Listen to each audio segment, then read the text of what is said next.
Hello guys, I'm Gunilla. I work here at Lake Missoula Tea Company. We're gonna do a steeping tea talk. So we're gonna do 3 teas that really shows how temperature and time and equipment affects your tea and the taste of your tea. To begin with, I'm gonna come here with a little taste. It's the same tea. And we'll see if you can figure out how it's been brewed, Oh gosh, I'm sure not. if it's the temperature, if it's the time maybe. What do you think? And I'll say it's a High Mountain Oolong. High Mountain Oolong is one of our top shelf teas, and it's a rolled leaf type tea. One is steeped in a steeper with plenty of room for the leaf to open up. It's the same temperature and it's the same time. And oops. The other one is steeped in a tea ball where it can't open up. You do not get the full flavor. Some of them is still kind of hard. And yeah, you can see big difference in how the tea leaves can open up and you get the full flavor out. So some teas are not suitable for tea balls. Like I buy this tea here and it's amazing, and then I go home and it does not taste the same. Black teas need hot water to get the flavor out. Green teas need low temperature, otherwise it gets bitter, super bitter.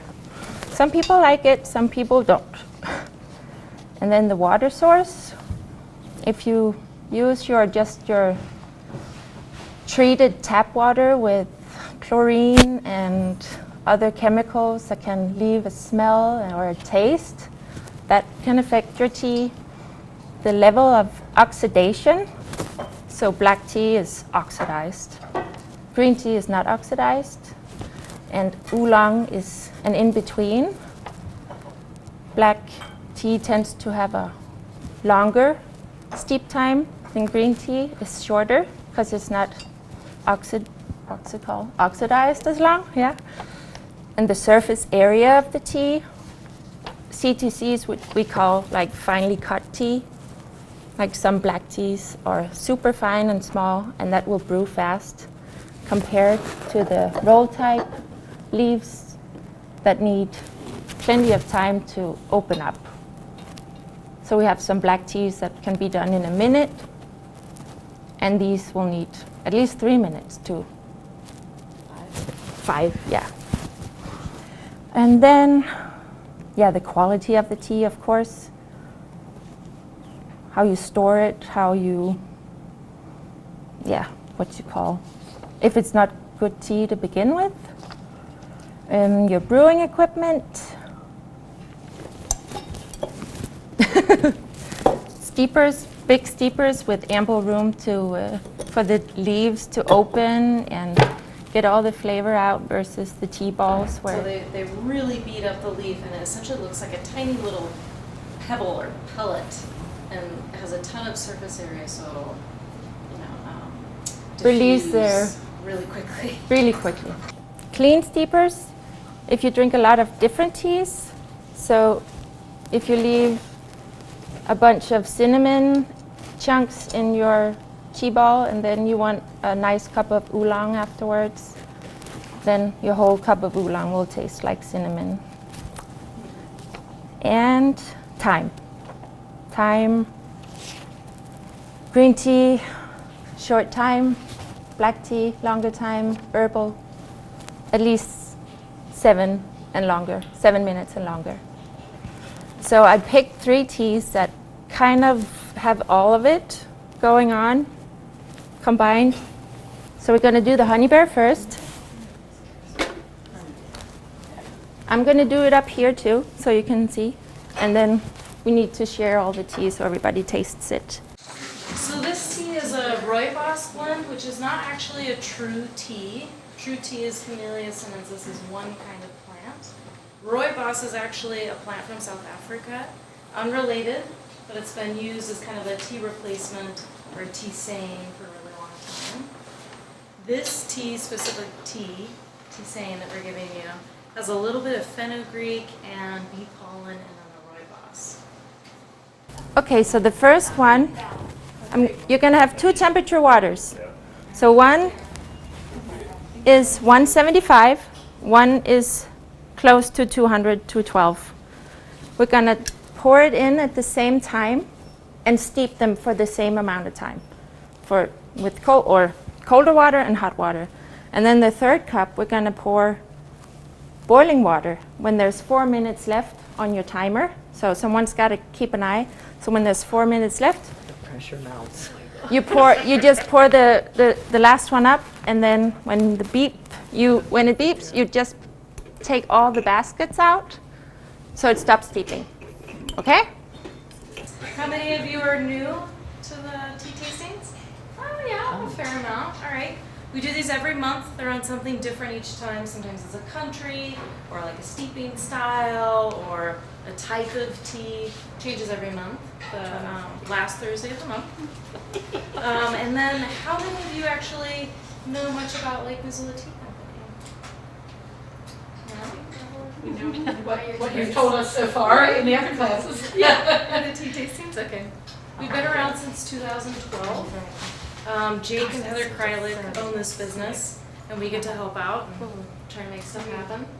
And one of their focuses is going to these farms and actually getting to know the farmers. So we're kind of unique in that we do direct sourcing for most of our straight teas. So I think later on this year, they're going to be going back to China. Earlier last year, they went to Colombia, and that will be some of the teas that you'll try tonight are actually from that farm, which is pretty exciting. And then this one is from South Africa. We also have some from Kenya,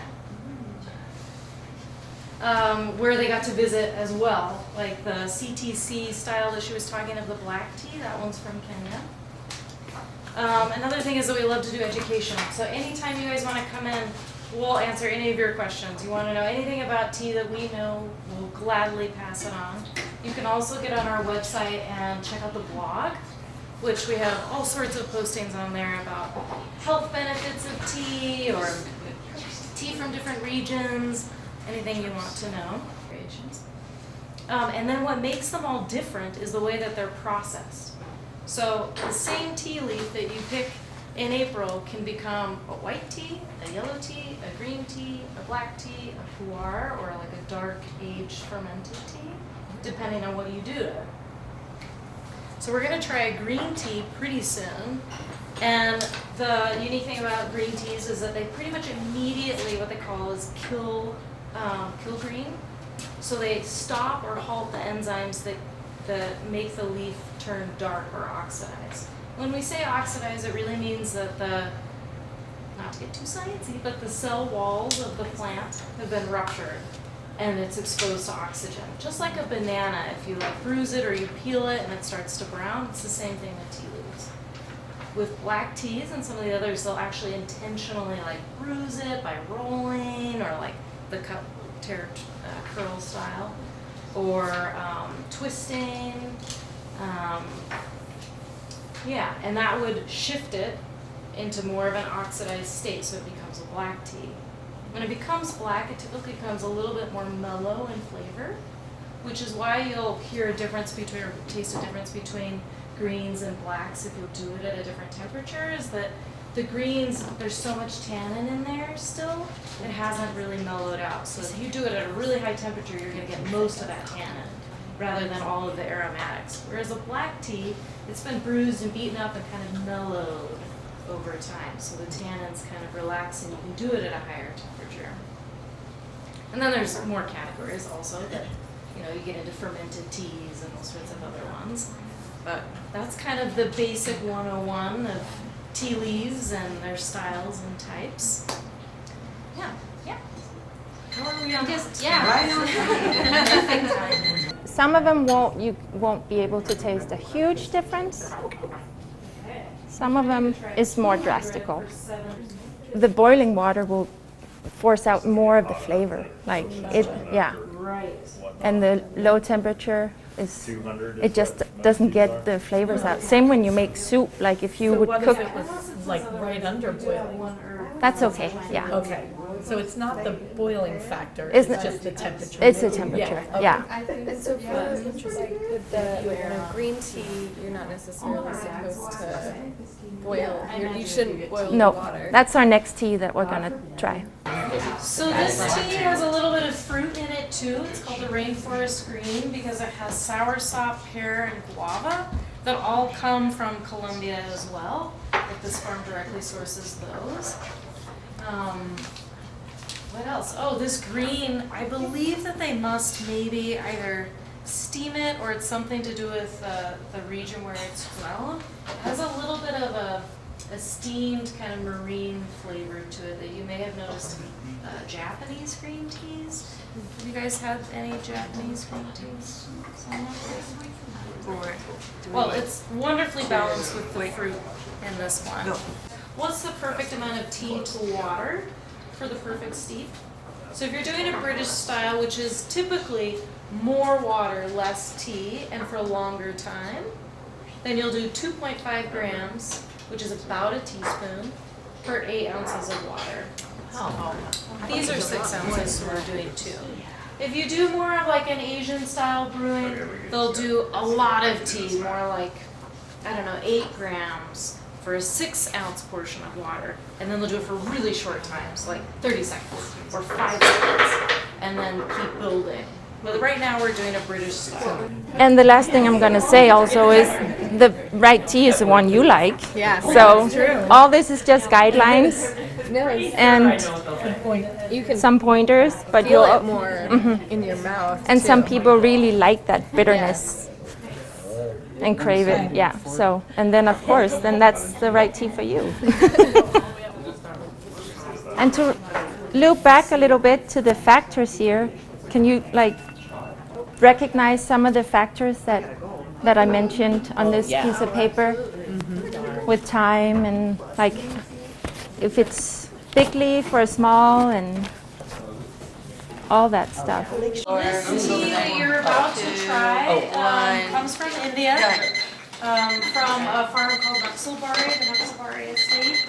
And then it also has some botanical spices in it. There's ginger, I believe maybe some cardamom in there, a couple other things. And the name, Scheherazade, you've probably heard from 1,000 Arabian Nights that story. But it's also the name of the horse of the owner of the tea farm. So that's kind of fun, named after that horse too. So. The way you brew your tea is the way you like it, and that's the right way for you. But it's interesting to know. Yeah, it's different. Yeah, Especially with the green tea. Yeah. And the herbal. yeah, yeah. It's just to show how much flavor it changes. And if you like the weak one or the strong one, yeah. I like them all, actually.